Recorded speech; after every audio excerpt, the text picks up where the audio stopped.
Shall we dance? 발음이 참 구리죠. 코리안 발음이어서 그런데 우리 함께 춤을 출까? 춤 좀 춰보자 라는 이 말인데요. 이 말은 정말 춤을 같이 추기를 원하는 사람에게 이렇게 손을 내밀어 함께 춤을 추자라는 겁니다. 저는 어릴 때부터 너무 경건하고 거룩하게 자랐기 때문에 춤을 춰본 적이 없습니다. 그래서 지루박이라든지 뭐 다이아몬드 스텝이라는 것을 전혀 알 수가 없습니다. 이런 운동 거 보니까 많이 이렇게 한번 땡겨보셨던 모양입니다. 요즘은 브레이크 댄스, 뭐 아이돌 춤, 뭐 군무 같은 것도 많이 추고 힙합 춤도 있고 비보이, 팝핀, 뭐 댄스도 있고 뭐 요즘 슬립백이라는 것들이 많잖아요. 그래서 미끄러지듯이 막 공중부양하는 춤도 있는데 저는 그걸 보면 참 부럽다. 또 우리가 잘 추는 춤 있지 않습니까? 막춤. 막춤은 누구나 출 수 있지 않겠습니까? 이 춤을 춘다는 것은 뭡니까? 자기 즐거움, 자기 기쁜 마음을 몸으로 표현할 때 드러나는 거 아니겠습니까? 참 어떤 사람들 보면 춤을 추는 거 보면 그 감정을 그대로 몸선에 드러냅니다. 그렇죠?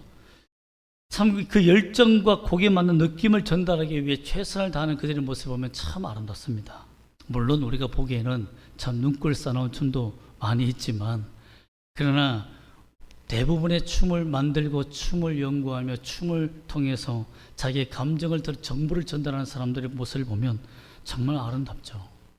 참 우리는 하나님 앞에서 거룩한 춤을 이렇게 내 온몸과 마음을 다하여 춰본 적이 있습니까? 거의 손뼉 외에는 없죠. 오늘 손뼉 너무 열심히 잘 치시는데 손뼉을 치는 거 보니까 이게 다 박자가 있더라고요. 어떤 사람은 그냥 턱턱 치는데 탁탁 이렇게 치는 게 어깨 춤이 이렇게 자동 반사적으로 나오는 분들이 계신데 참 그렇습니다. 우리가 춤을 추고 싶은 그 열정, 우리 기독교인들은 참 이 춤을 통해서 하나님을 찬양하는 것이 잘 없는데 열정을 담아 예배 드린다는 그 표현이 춤으로 표현되지 않겠습니까? 오늘 우리가 어떻게 거룩한 열정, 거룩한 춤으로 하나님께 경배하며 나아갈 수 있을까요? 그 춤을 우리는 뭐라고 말할 수 있을까요? 한번 함께 발견하시기는 주의 은혜의 길을 소망합니다. 아멘. 오늘 보면 다윗이 성전으로 언약궤를 옮길 때에 하체가 보이도록 몸이 엉덩이가 다 보이도록 열정적으로 춤을 추었습니다.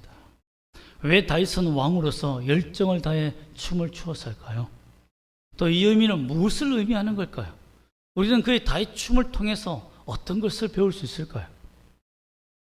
여러분 사실 이 다윗이 춤을 추며 시작되었던 시기는 20년 전에 아비나답 집에 언약궤가 보관되어 있어서 성전으로 어떻게 특별히 하나님의 처소로 옮기지 못하여 그 개인 집에 있을 때였습니다. 이 바알레 유다라는 지역에 언약궤가 아비나답 집에 20년이 있으니까 왕이 된 다윗의 입장으로서는 하나님을 모시고 싶은 거예요. 그래서 1절 말씀 보면 군대 3만 명을 동원합니다.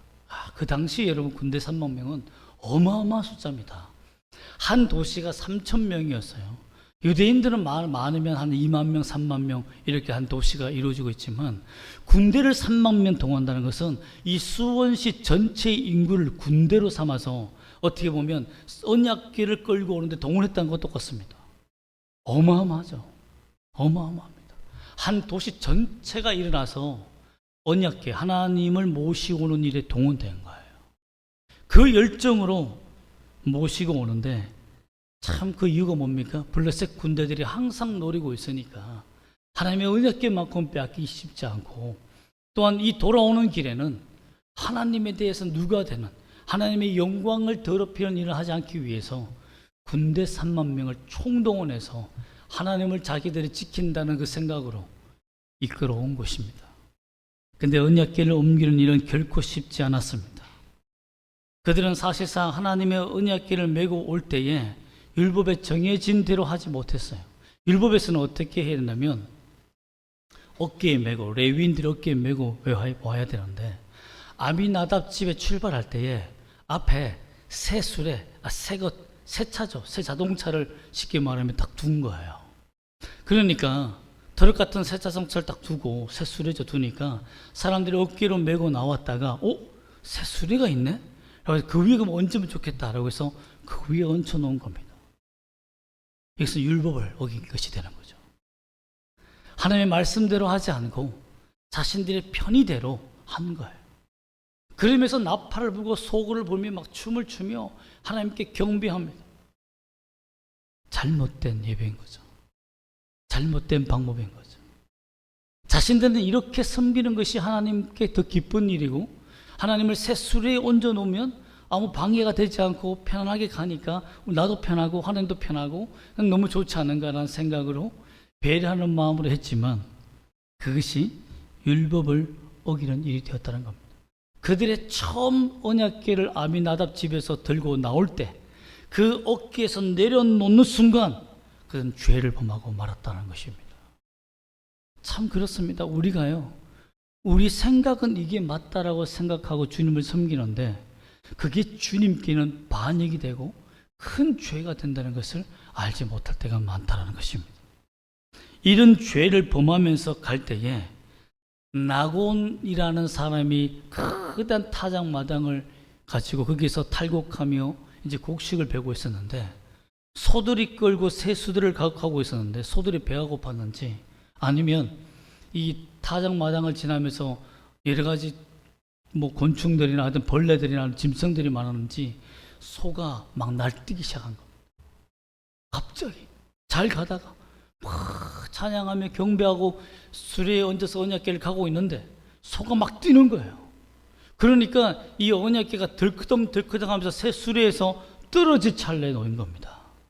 그때 우사가 이 몸이 뚱뚱하고 둔해서야 이거 안 잡는 건데 워낙 마르고 호위 군사다 보니까 얼마나 날렵했든지 손으로 떨어지는 언약궤를 탁 잡은 거예요. 그랬겠죠. 내가 잡았어. 떨어지지 않았어. 그런데 언약궤는 죄인이 잡으면 안 됩니다.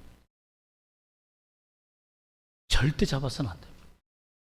어린 양의 피를 뿌리고 제사장이 그 위에 뿌려놓고 하는 것이 이제 사람이 잡는 게 아니에요. 거룩함을 훼손하는 거죠. 내가 더러운 죄인이 하나님을 만지는 것과 똑같습니다. 여러분 그렇잖아요. 그러한 죄를 범한 줄도 모르고 자신은 멋있게 터치하며 잡았다고 생각했지만 그 자리에서 즉사하고 맙니다. 그때 다윗이 베레스 우사다, 하나님이 우리를 치셨다, 우사를 치셨다라고 하며 분개합니다. 이 분노는 하나님을 향한 분노가 아니라 어찌 이런 일이 있을 수 있느냐, 이런 기쁨의 날에 이렇게 하나님을 모시며 우리가 축제하는 이 예배의 경배가 있는 이 날에 죽음이 웬 말이냐라고 하며 고통스러워했다라는 것입니다. 그리고 언약궤를 메고 나오다가 이 베레사 우사라는 사건이 터지고 나니까 다윗이 무서워합니다. 야, 큰일이다. 이 언약궤를 이제 하나님이 진노하시는 것 같은데 이 언약궤를 이 그대로 성전에 내가 있는 처소에, 궁전에 있는 처소에 옮겼다간 재앙이 일어나면 어떡할까? 우리가 하나님께 범죄한 것이 무엇인지 지금 알지도 못하는데, 어떻게 이런 일이 생기는지 지금 알지도 못하고 회개도 못했는데, 재앙이 내가 왕이 된 이후부터, 전 이스라엘의 왕이 된 이후부터 이런 일이 난다면 사람들이 나를 뭐라 하겠느냐, 이런 생각이 들지 않겠습니까? 그래서 이 언약궤를 자기 집에 궁전에 들어가는 것을 포기합니다. 그러면서 사람들이 묻죠. 야, 요압 너 집에 갖다 놓을래? 아니요. 다 두려워하는 겁니다. 그렇지 않겠어요? 만져서 죽은 우사를 보고, 이 재앙스러운 나를 보고 사람들이 자기 집에 모실 사람이 있습니까? 그래서 사람들이 좀 치사한 방법을 씁니다. 그것이 뭐냐면 바로 사무엘하 6장 9절에 있는 말씀인데요. 9절과 10절에 있는 말씀인데요. 우리 9절과 10절 말씀을 한번 읽어볼까요? 사무엘하 6장 9절과 10절입니다. 시작. 다윗이 그날에 여호와를 두려워하여 이르되 여호와의 궤가 어찌 내게로 오리요 하고, 다윗이 여호와의 궤를 옮겨 다윗성 자기에게로 메어가기를 즐겨하지 아니하고 가드 사람 오벳 에돔의 집으로 메어간지라. 여러분, 가드 사람이니까 누가 생각납니까? 골리앗 장군 생각하죠. 블레셋 지역 사람이고 이방인이며 하나님의 백성이 아니에요. 즉 이 사람이 가드 지역에 있는 사람이라는, 가드 사람이라는 것은 뭡니까? 어떻게 보면 이방인이 넘어온 거예요. 이스라엘 땅으로 이민 온 거죠. 이민 와서 살고 있는 사람인데 이 사람은 아직 이 소식을 모르고 또 하나님의 언약궤에 대한 진도를 잘 모르니까 이 사람한테 떠맡긴 거예요. 너가 이거 좀 보관해라. 아, 그래 금으로 돼 있고 뭐 너무 아름다우니까 야, 웬 이 보물이야 하면서 아, 너무 좋은데요. 우리 집에 모실게요 하며 오벳 에돔이 자기 집에 모시게 된 겁니다. 여러분, 사람들은 하나님의 진노를 보고 징계를 보면 하나님과 함께 있고 싶지 않은 마음이 가득했습니다. 그리고 나는 복을 받고 너는 저주를 받아라 라며 이렇게 떠넘긴 거예요. 하나님을 떠넘긴 겁니다. 죄악된 사람이 하나님을 만날 수 없으니까 그 하나님에 대해서 잃어버린 거죠. 난 지금 하나님 필요 없어. 이렇게 된 것입니다. 얼마나 심각한 영적인 범죄에 그들이 빠져 있는 것입니까? 분노와 절망, 이기적인 이 죄악된 마음이 정말 하나님을 떠나가게 했는데 어떻게 다윗이 다시 열정적으로 춤을 추는 다윗으로 변하며 하나님께 예배하게 되었을까요? 그것은 11절 말씀을 살펴보면 하나님이 행하신 능력과 기적을 우리가 볼 수 있습니다. 먼저 11절 말씀 한번 읽어보겠습니다. 여호와의 궤가 가드 사람 오벳 에돔의 집에 석 달을 있었는데 여호와께서 오벳 에돔과 그의 온 집에 복을 주시니라. 아멘. 역대상 26장과 4절, 5절과 8절 말씀 보면 그 복이 기록되어 있습니다. 하나님께서 3개월 동안 그 집에 있을 때에 임신한 사람, 한 7, 8개월 된 임신한 여인들이 많았어요. 그런데 3개월 동안에 이제 아이를 순풍순풍 낳게 된 겁니다. 그 8명이나 낳게 돼요. 아무도 다치지 않고. 다윗은 우리가 진노하고 범죄했기 때문에 하나님께서 그 언약궤 그 집에 있으면 뭔가 저주와 징계를 내리지 않을까 하고 이제 주시하고 살펴보고 있는데 오히려 하나님의 언약궤가 있는 그 집이 복을 받는 거예요. 하나님을 잘 섬기고 그 언약궤를 잘 관리하는 그 이방인이 복을 받는 겁니다. 아이들이 너무 잘 태어나는 거예요. 그리고 역대상 28장 8절에 보면 60명의 자손이 될 정도로 나중에 많아집니다. 그리고 이들은 직무를 잘하고 능력이 우월하다. 즉 아이가 태어났는데 천재적인 아이들이 보이는 거예요. 여러분, 진짜 천재는 3개월에 말하고 한다지 않습니까? 엄마, 아빠 배고픈데 밥 좀 주세요. 이렇게 이렇게 뛰어난 아이들이 그 집안에 태어나는 거죠. 이렇게 하나님 앞에 축복을 받는 소문이 다윗에게 들리니까 다윗이 하나님이 이제 징계를 멈추셨구나, 진도를 멈추셨구나, 나는 이 위로의 마음을 받게 된 겁니다. 그리고 그 가문의 형통을 줬다고 하니까 이 하나님의 축복이라면 욕심이 특심한 다윗이 빨리 우리 집에 모셔야지 라는 마음이 생긴 겁니다. 그래서 가자, 다시 가자 라고 합니다. 역대상 15장 1절과 2절에 보면 다윗이 자신을 위해서 그동안 준비한 궁전에다가 하나님의 언약궤를 안치할 수 있는 처소를 따로 만듭니다. 열심히 특심이었던 거죠. 하나님이 우리 집에 와야 되는데, 내가 준비한 처소에 와야 되는데, 하나님을 날마다 찬송하며 경배하는 그 집이 우리 집이 되기를 원합니다라고 하며 그 처소를 준비해 놓았던 거예요.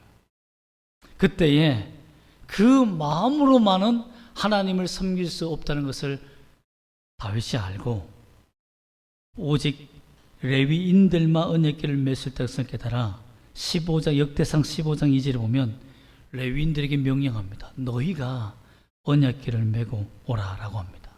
그래서 13절 말씀을 보면 레위인들은 없지만 여호와의 궤를 맨 사람들이라고 되어 있잖아요. 그것은 역대상과 비교해 보면 레위인들이었다는 겁니다. 이 의미는 뭐냐면 성경대로 행동했다는 거예요. 그전에는 그냥 어깨에 메고 왔다가 새 수레가 있네? 너도 편하고 나도 편해. 그래, 여기 올려. 이렇게 하는 것이 인지상정 아닙니까? 그런데 왜 그러냐면 21km나 메고 가야 돼요. 오벳 에돔 집에서 다윗 성까지는 21km입니다. 여러분, 21km를 이렇게 메고 가려면 얼마나 힘들겠습니까? 그러니까 새 수레 싫어. 이렇게 된 거 아닙니까? 근데 그것이 큰 죄악이었다는 거죠. 근데 이제 깨달았다는 겁니다. 아무리 멀고 힘들어도 하나님이 원하시는 방식대로 가는 것이 믿음이라는 것을 다윗이 알게 된 거예요. 아무리 편법이 좋고 편의성이 있고 너도 좋고 나도 좋은 일일 수 있지만 하나님은 그걸 싫다라는 겁니다. 하나님이 원하는 건 뭡니까? 내 방법대로 알아요. 내 방법대로. 내 방법대로 알아.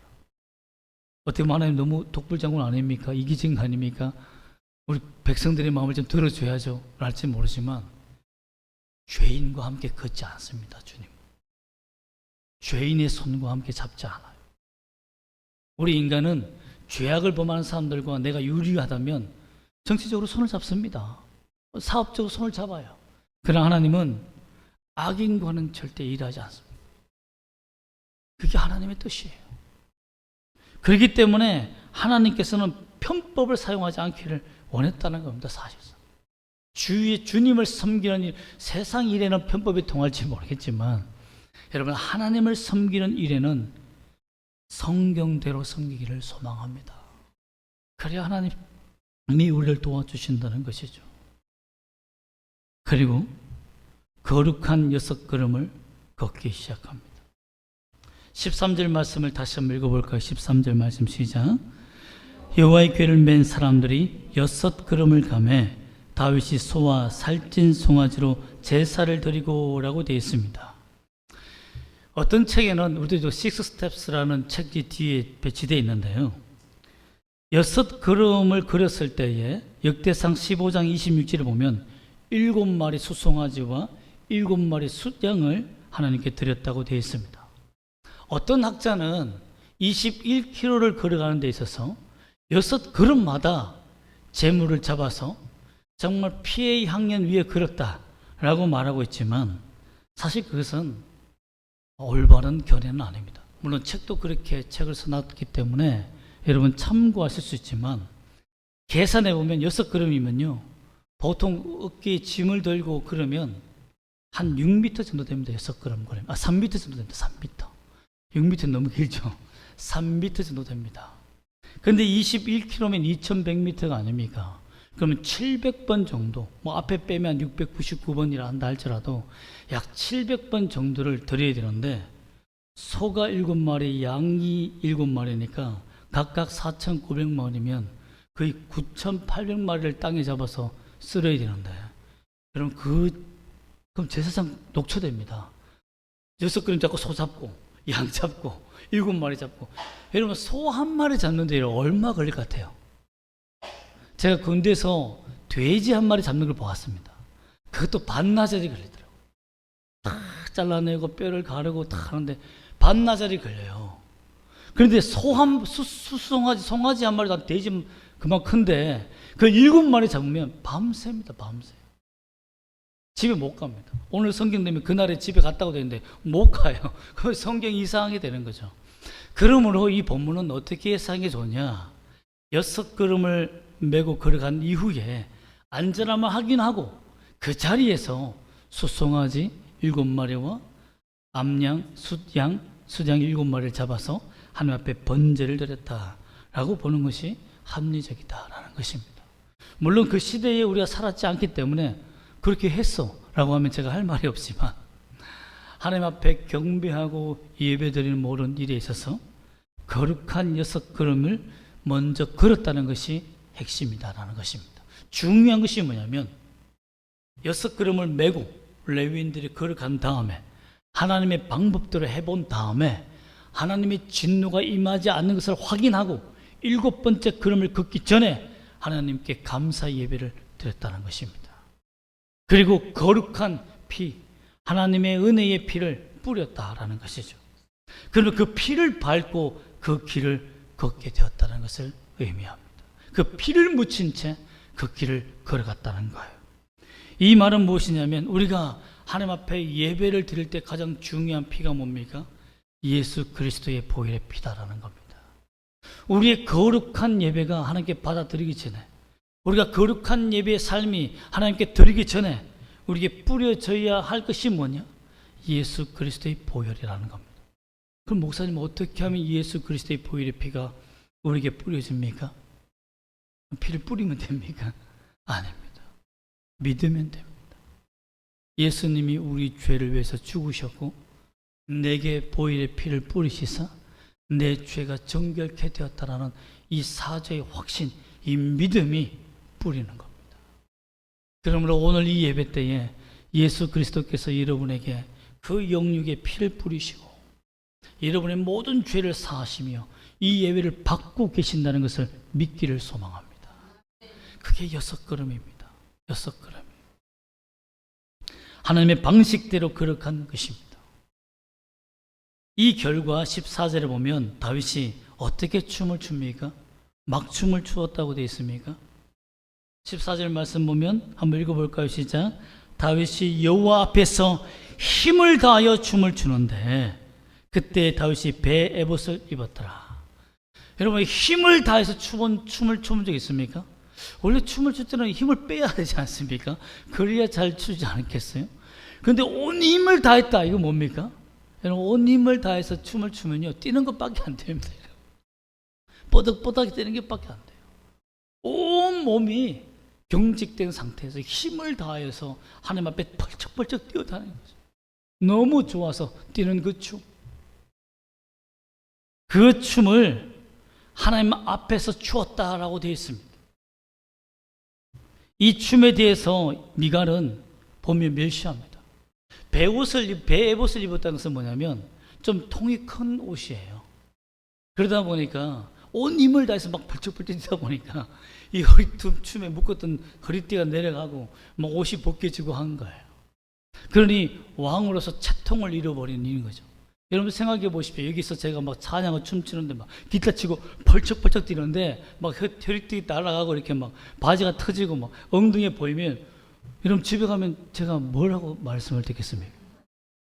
목사님, 아무리 예배가 뜨겁고 즐겁다고 한다 할지라도 채통은 지켜야 되지 않겠습니까? 라는 말을 듣지 않겠습니까? 물론 그렇게 말할 사람은 집에 아무도 없습니다만 여러분 그렇지 않겠어요? 저에게 목사님 카톡으로 그죠? 목사님 참 예배도 좋았습니다. 기도도 좋고 말씀도 좋고 참 은혜로웠습니다. 그러나 목사님 찢어진 그 옷 틈으로 나오는 그 뱃살, 그 엉덩이살은 너무 민망했습니다. 라고 하지 않겠습니까? 여러분 그래요. 다들 그렇게 생각할 수 있습니다. 하나님만 바라보고 춤추며 경배했던 다윗의 그 마음의 기쁨을 아무도 이해할 수 없는 거예요. 아무도 느낄 수 없었던 것입니다. 그 기쁨의 춤을 누가 출 수 있겠습니까? 미갈은 멸시할 수밖에 없죠. 왕의 가족에서 왕의 혈통으로 태어난 이 미갈은 한 번도 아버지가 그렇게 한 적이 없었어요. 한 번도. 악령에 들려도 그런 짓을 하지 않았어요.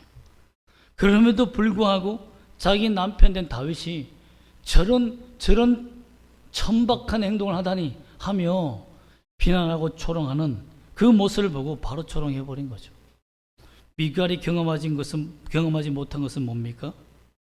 하나님께서 임재하신다는 그 기쁨이, 나와 함께하며 동행하신다는 그 기쁨이 얼마나 큰지를 이해할 수가 없었기 때문에. 여러분들은 이해하고 계십니까? 하나님이 나와 함께 걸어가고 계시고 나의 이 예배를 받아주시며 나의 삶에 동행하고 있다는 그 사실이 믿어지십니까? 또한 그 믿어짐이 내게는 얼마나 기쁨이 됩니까? 생각해 보시길 바랍니다. 왜 하나님이 기뻐하시고 합당하다고 여기는 사람이 다윗이라고 했습니까? 가장 악랄한 사람 아닙니까? 나중에 우리가 계속해서 살펴보지만 다윗은 정말 사악한 왕 중에 왕이었습니다. 그럼에도 불구하고 다윗을 합당하다고 여기는 하나님의 그 모습은 어디에서 나옵니까? 자신의 죄를 깨닫고 돌이키는 이 6걸음, 그 행보에 진심이라는 겁니다. 내가 하나님 방법대로 사는 일에 진심인 거예요. 내 인생의 최초의 6걸음은 가장 거룩하고 가장 열정적인 하나님의 말씀대로 살겠다라는 강력한 의지에서 나온 겁니다. 그러므로 주님이 나와 함께 하시고 이 길에 내게 축복하신다면 내 삶이 얼마나 기쁜지 모릅니다라고 기뻐하신 겁니다. 기뻐하는 거예요. 그 거룩한 춤에 다윗이 초청하는 겁니다. Shall we dance? 나와 함께 예배의 춤을 추지 않겠느냐? 나와 함께 하나님의 임재의 춤을 추지 않겠느냐? 나와 함께 하나님이 나와 함께 역사하시고 동행하시는 그 기쁨의 춤에 참여하지 않겠느냐? 이 예배에 너희가 참여하지 않겠느냐? 하는 것입니다. 그렇게 추고 있었던 겁니다. 다윗은 이를 통해 슬픔과 재앙과 절망과 붕괴 속에서 있었던 그가 참된 예배의 회복을 경험하게 됩니다. 하나님이 나와 함께 하신 기쁨이 얼마나 큰지를 알게 됩니다. 그러면서 미갈의 모욕에 다윗은 다음과 같이 말합니다. 21절과 22절 말씀을 우리 다시 한번 읽어볼까요? 다윗이 미갈에게 어떻게 말했는지 6장 21절과 22절입니다. 시작. 미갈에게 이르되 이는 여호와 앞에서 한 것이니라. 그가 내 아버지와 그의 온 집을 버리시고 나를 택하사 나를 여호와의 백성 이스라엘 주권자로 삼으셨으니 내가 여호와의 앞에서 뛰놀리라. 내가 이보다 더 낮아져서 스스로 천하게 보일지라도 내게 말한 바 계집종의 이런 내가 높임을 받으리라 한지라. 아멘. 오늘날 만약에 자기 부인에게 이렇게 말했다가는 쫓겨날지도 모릅니다. 너희 집은 망하고 내 집은 살았어. 하나님이 선택하신 거야. 너희 집 망한 집안이야. 이렇게 놀리다가 뺨이 석대가 아닐까라는 생각이 드는데요. 다윗이 말한 핵심은 뭡니까? 내가 지극히 천하고 낮아진다 한다 할지라도, 내가 추한 모습을 너에게 보인다 할지라도, 내가 기뻐하고 즐거워하며 하나님으로 말미암아 기뻐하는 이 예배의 기쁨의 마음을 표현할 수만 있다면 내가 어떤 방법이라도 하겠다라는 것입니다. 여러분, 주 예수 그리스도를 믿는 사람들은 하나님으로 말미암아 기뻐할 줄 알아야 됩니다. 주 예수 그리스도만으로 기뻐할 수 있는 그 믿음의 힘이 있어야 돼요. 내가 슬픔과 절망과 좌절에 빠졌을지라도, 사방으로 우겨싸는 정말 고통과 아픔이 있다 한들지라도 주 예수 그리스도 질그릇 안에 있는 예수 그 보배를 발견하는 순간 내가 사망에서 일어날 수 있는 힘을 얻어야 합니다. 주님을 바라보는 그 믿음의 증거가 거기에 있는 것입니다. 여러분, 우리는 호락호락한 사람들이 아닙니다. 순진하고 착하고 정직하게 산다고 해서 우리를 가스라이팅하며 괴롭힌다고 해서 우리가 거기에 당해준다고 해서 우리가 패배자가 아닙니다. 우리는 예수 그리스도를 우리 안에 모시고 사는, 전능하신 하나님을 모시고 사는 하나님의 자녀입니다. 이 권세를 선포하십시오. 사람이 무시한다고 무시당할 가치 있는 존재가 아닙니다. 피카소의 그림을 보면 사람들이 다 비웃습니다. 이게 뭐냐고, 이런 괴물 같은 그림이 뭐냐고. 그러나 전능하신 하나님이 우리와 함께 계신다는 것을 믿는다면 우리는 절대 포기가 없고 패배가 없습니다.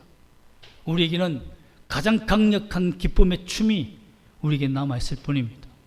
여러분, 그러므로 춤을 추십시오. 하나님께 예배하십시오. 하나님을 경외하십시오. 하나님으로 말미암아 사십시오. 미갈은 이 이후로부터 다윗과 함께 각방을 썼다라고 되어 있습니다. 자식이 없었다고 되어 있습니다. 동침하지 않은 거죠. 이 의미는 뭡니까? 너와 나와의 예배의 길이 다르다는 겁니다. 너가 드리는 그 방의 예배와 내가 드리는 이 방의 예배가 다르다라는 것입니다. 하나님을 경외하는 삶이 다르다는 거예요. 그래서 오히려 그 시간에 그는 밤새도록 예배했습니다. 그래서 24시간, 2시간마다 하나님께 예배 드릴 수 있는 예배팀을 만들어서, 찬양팀을 만들어서 24시간 돌립니다. 그곳에 다윗이 참석합니다. 날마다 주님을 찬송하기를 원합니다. 이야, 대단하죠. 저는 그런 열정 없습니다. 24시간 찬양과 예배라니요. 어떤 분들이 그리 천국에 가면 찬양밖에 없다니까 너무 지겨운 거 아닙니까? 라고 이렇게 말씀하시는 분이 계시는데, 주님을 만나면, 전능하신 하나님을 만나면 그 기쁨이 회복될 줄 믿습니다. 그 은혜가 넘칠 줄 믿습니다. 여러분, 예배는 거룩한 6걸음부터 시작하는 것입니다. 인간의 판단과 생각, 세상에 찌든 삶, 내 생각 힘으로 사는 것이 아니라 바로 6걸음 뒤에 뿌려지는 그 속죄의 피 위에 걷는 행위를 말하는 것입니다. 우리는 예수의 보혈이라는 그 뿌려진 피 위에 믿음으로 걸어가야 한다는 것을 의미합니다. 나의 죄를 고백하고 내가 의지할 분은 오직 하나님뿐이고 주 예수뿐이며 내가 이 죄악을 끊어버리고 하나님께 거룩한 행위로 내가 예배하리라는 결단을 가지고 하는 것이 뭡니까? 여섯 걸음의 예배다라는 것입니다. 어떻게 우리가 온 힘을 다해 다윗이 그렇게 하체를 드러내며 춤을 출 만큼 기뻐하며 예배할 수 있을까요? 따라합시다. 하나님을 만날 준비를 하라. 하나님 만날 준비를 하라. 다윗은 궁전을 준비하고 하나님의 언약궤를 안치할 수 있는 처소를 준비했습니다. 내 마음의 주인이요 내 삶의 왕이요 구원자 되신 분은 오직 예수님 뿐입니다 라는 궁전의 처소, 내 마음의 처소를 만들었다는 겁니다.